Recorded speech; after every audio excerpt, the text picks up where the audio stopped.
आज हम लाए हैं आपके लिए कुछ इंपॉर्टेंट क्वेश्चंस जो कि आपके बिहार बोर्ड के एग्जाम के लिए बहुत ही ज्यादा फायदेमंद होने वाला है। अगर आप इसको याद कर लेते हैं तो आप भी अपना रिजल्ट बेहतर बना सकते हैं। तो आइए कुछ क्वेश्चंस है जिसको हम लोग आज देखेंगे। तो सबसे पहला क्वेश्चन है कि किन्हीं 4 तेल शोधक कारखानाओं का स्थान निर्दिष्ट कीजिए, यानी कि भारत में कहां कहां पर तेल शोधक कारखाना है उसको कहता है, उसको बताइए कि भारत में तेल शोधक 4 तेल शोधक कारखाना का नाम बताइए। तो भारत में स्थित 4 तेल शोधक कारखाने निम्न हैं। सबसे पहला जो आता है वो है डिगबोई में, दूसरा आता है तारापुर, और तीसरा है बरौनी, और चौथा है हल्दिया।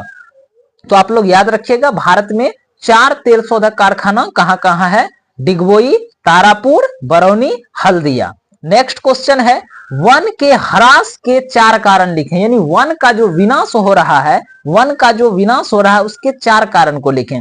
पर्यावरण की दृष्टि से अगर देखें तो पर्यावरण की दृष्टि से भारत में जितना वन रहना चाहिए उसका 2/3 भाग ही बचा हुआ है।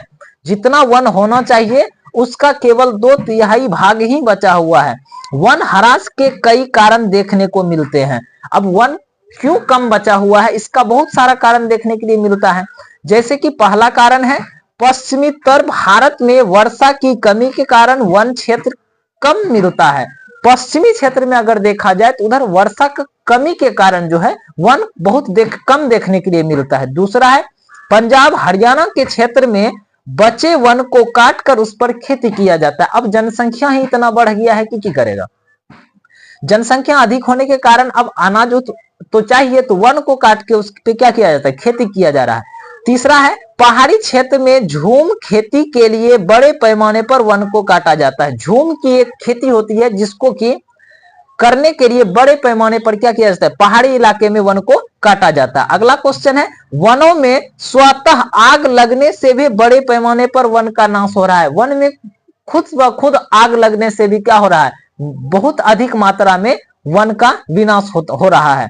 अगला क्वेश्चन है दो गैर परंपरागत ऊर्जा स्रोत के नाम लिखें और उसकी विशेषता बताएं। तो सबसे ज्यादा पूछा जाता है परंपरागत ऊर्जा स्रोत क्या है, गैर परंपरागत क्या है, तो इसको हम लोग देखेंगे और जानने का प्रयास करते हैं। सबसे पहले परंपरागत ऊर्जा स्रोत।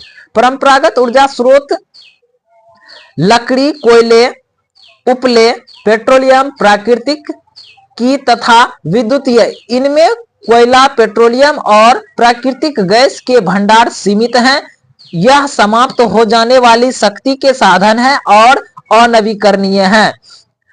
दलिता उपयोग विवेकपूर्ण ढंग से किया जाना चाहिए, और इसका उपयोग जो है क्या कहता है, विवेकपूर्ण ढंग से करना चाहिए। जितना का आवश्यकता हो उतना ही उपयोग करना चाहिए। दूसरा है गैर परंपरागत स्रोत। ऊर्जा के गैर परंपरागत स्रोत के अंतर्गत आता है पवन ऊर्जा, ज्वारीय ऊर्जा, परमाणु ऊर्जा और बायोगैस। ये सभी नवीकरणीय ऊर्जा स्रोत हैं और आवश्यकता एवं क्षमता के अनुसार इसका उत्पादन बढ़ाया और उपयोग किया जा सकता है। यह हो गया आपका परंपरागत ऊर्जा स्रोत।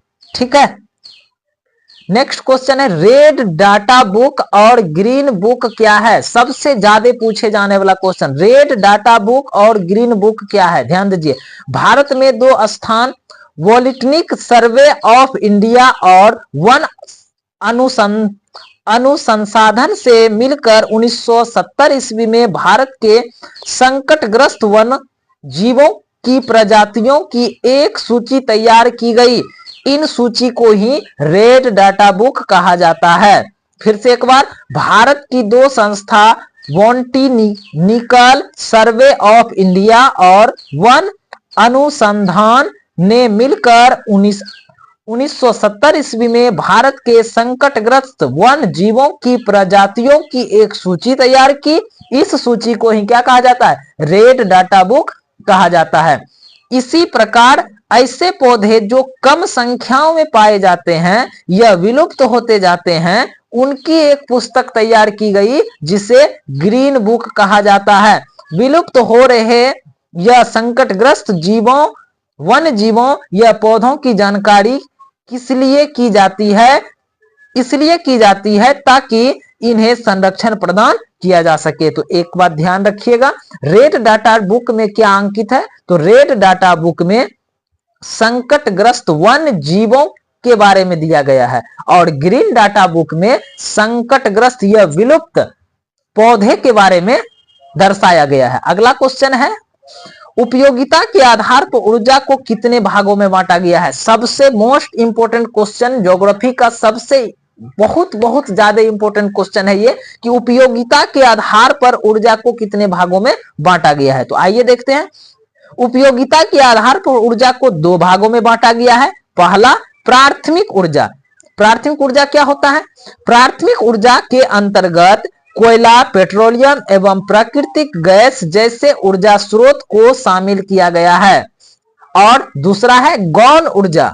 इसके अंतर्गत ऐसे स्रोत को शामिल किया गया है जो प्राथमिक ऊर्जा से प्राप्त किए जाते हैं। ध्यान रखिएगा, जो प्राथमिक ऊर्जा से प्राप्त किए जाते हैं उसे गौण ऊर्जा कहते हैं और प्राथमिक ऊर्जा के अंतर्गत कोयला, पेट्रोलियम, प्राकृतिक गैस जैसे ऊर्जा स्रोत को शामिल किया गया है। उम्मीद करते हैं कि यह क्वेश्चन आपके लिए बहुत ही ज्यादा हेल्पफुल होगा, लाभदायक होगा। अगर आप चाहते हैं कि इसी तरह का क्वेश्चन आपको मिलता रहे तो आप हमारे साथ बने रहिए।